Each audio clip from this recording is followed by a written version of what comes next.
Hello বন্ধুরা, সবাইকে অনেক অনেক ভালোবাসা আমার নতুন মিনি ব্লগে। তো বন্ধুরা, আমি কিভাবে বাড়ির কাজকর্মগুলো করি দেখো, একা হাতে প্রেগনেন্সিতে। দেখো, যারা একা একা সংসারে তোমরা এইভাবে কাজ করবে। পিঠের উপরে বসে বালতিতে করে জল নিয়ে তোমরা থালা বাসনগুলো ধুয়ে নিবে, অন্যের উপরে নির্ভর না করলে। দেখো, সকাল সকাল স্নান করে আমি চলে এলাম রান্নাঘরে। আর এখানে রান্না করব পুঁই শাক, আলু আর চিকেন। কেউ কখনো খেয়েছে পুঁই শাক দিয়ে চিকেন? তো যারা খাওনি অবশ্যই একবার হলে ট্রাই করবে। কিন্তু মোটা মোটা পুঁই শাক দিয়ে রান্না করবে, সরু সরু পুঁই শাক দিয়ে রান্না করবে না, তাহলে ভালো লাগবে না।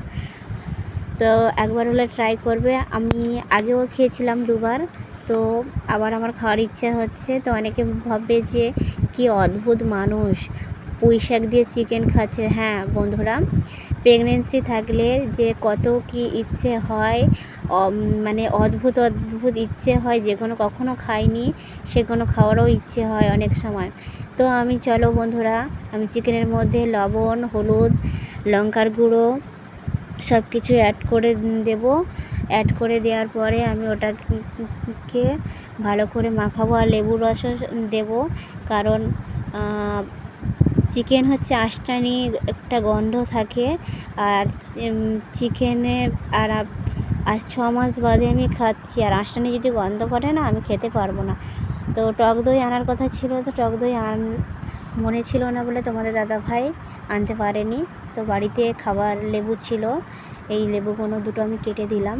আর ওপাশে দেখো কড়াই পুঁই শাক আর আলুটা লবণ তেল দিয়ে একটু ভেজে নিলাম হালকা করে। না ভাজলে কোনো মানে কি, পুঁই শাকটা একটু ল্যালচানি মতন, তো হরকা টাইপের, না ভাজলে বেশি আবার হরকানি টাইপেরটা থাকবে, ওই জন্য একটু ভালো করে ভেজে নেব। আর এদিকে লেবুগুলো দেখো চিপে নিচ্ছি থালার উপরে, কারণ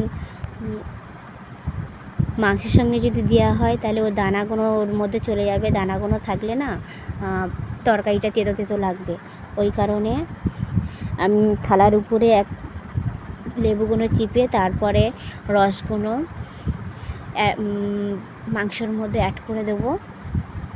আর অল্প করে আমি সর্ষের তেল দিয়ে দিলাম রান্নার সময়, তখন আমি বেশি করে তেল দেবো, কারণ আমি এখানে ম্যারিনেট করার সময় বেশি তেল দিই না, সামান্য পরিমাণ তেল দিই। আর ওপাশে দেখো আমার উনুন পুরো খুব জোরে জ্বলছে, কারণ একবার উনুন ধরে গেলে আর ঠেকানো যায় না। আর অনেকক্ষণ থেকে কড়াও বসানো নিচ্ছে। তো আমি তাড়াতাড়ি করে ম্যাগনেটটা কমপ্লিট করে, আজকের আর সময় নেই যে ম্যাগনেট করে রাখা, কারণ আজকের অনেক কাজ ছিল বাড়িতে। আর আজকে অনেকটা দেরি হয়ে গেছে। সকালবেলা উঠে একটু হাঁটাচলা করি, তারপরে ব্রাশ করে কিছু খাওয়া দাওয়া করে তারপরে কাজ সারতে একটু লেট হয়ে গেছিলো, পুজো দিতে অনেক লেট হয়ে গেছিলো। তো চলো, কড়া তো গরম হয়ে গেছে, এবার পেঁয়াজ দিয়ে দিলাম, তেজপাতা দিয়ে দিলাম। এটাকে একটু লাল লাল করে ভাজবো। লাল লাল যখন হয়ে যাবে তারপরে আমি চিকেনটা দেব। তো কিছুক্ষণ আমি ভালো করে ভাজতে থাকবো, একটা সুন্দর একটা গন্ধ বাড়তে থাকবে। আমি এইভাবেই কিন্তু চিকেন রান্না করি, আর এইভাবে চিকেন রান্না করলে বেশি টেস্টি হয়।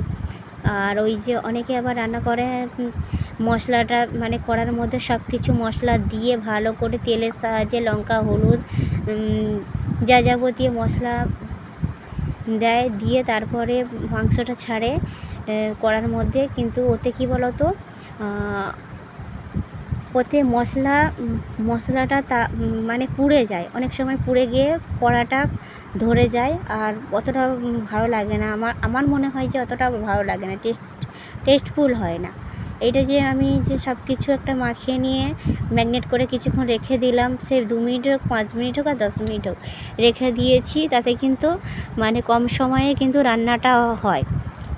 আর ওইভাবে কড়াই দিলে অনেকটাই জল বাড়াতে থাকবে মাংসের মধ্যে থেকে, আর শকাতে চায় না।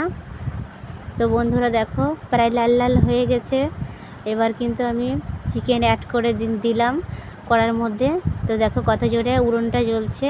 তো অনেক দিন আমি কিন্তু উনুনে রান্না করিনি, কারণ যেখান থেকে আমার বেবি এসছে সেখান থেকে তোমাদের দাদাভাই বলছে তোমাকে গরমের পাশে রান্না করতে হবে না, তুমি গ্যাসে রান্না করবে। কারণ আগে আমি উনুনেই রান্না করতাম, দিনের বেলা উনুনে রান্না হতো, সকালবেলা রান্না হতো। আবার দুপুরবেলাও রান্না করতাম, কারণ ভাতটা আমার একেবারে করে নিতাম, তারপরে সকালবেলা যে কোনো একটা তরকারি করে খাওয়া হয়ে যেত, তারপরে ভাতটা থাকতো, তারপর দুপুরে আবার রান্না হতো। তো এখন আর এখানে রান্না করি না, উনুনেই রান্না করি না, এখন গ্যাসেই রান্না করি। সে দিনেও গ্যাসে, রাতেও ওরা গ্যাসে, কারণ ওটা কম সময়ের মধ্যে হয়ে যাবে। আর এখানে উনুনে অনেক সময় বসে থাকতে হয়। দেখো চিকেনটা কষানো হয়ে গেছে, এবার আমি পুঁই শাক আর আলুটা অ্যাড করে দেবো, আর একটু নাড়াচাড়া করে নিয়ে তারপরে আমি জল ঢেলে দেবো, কারণ অনেকক্ষণ থেকে আমি কষিয়েছি। কষানোর পরে এবার জলটা অ্যাড করে দিয়ে কিছুক্ষণ জল দিতে থাকবো। আর যে জোরে জ্বলছে খুব তাড়াতাড়ি চিকেনটা হয়েই যাবে। তো বন্ধুরা দেখতে থাকো আমার রান্না কেমন লাগলো তোমাদের কাছে, অবশ্যই তোমরা কমেন্ট করে জানাবে। তো আর একটু জল অ্যাড করতে হবে, কারণ পুঁই শাক আছে, আলু আছে, না হলে ওরা সেদ্ধ হবে না। তো বন্ধুরা আমার রান্না কেমন লাগলো, এইভাবে করে আমি কিন্তু রান্না করি। হয়তো আমার একটা ভালো বাড়ি নেই, অনেকে হয়তো এই ব্লগ ভিডিওটা দেখবে না, কারণ অনেকে পরিষ্কার পরিচ্ছন্ন, কারণ আমি গ্রামের মানুষ। এখনও পর্যন্ত দেখো আমার প্রায় রান্নাটা প্রায় কমপ্লিট হয়ে এসছে। আর এই যে গরম মশলা অ্যাড করে দিলাম, এবার কিন্তু আমি নামিয়ে নেব। সবাই ভালো থেকো, সুস্থ থেকো, অনেক অনেক ভালোবাসা রইলো।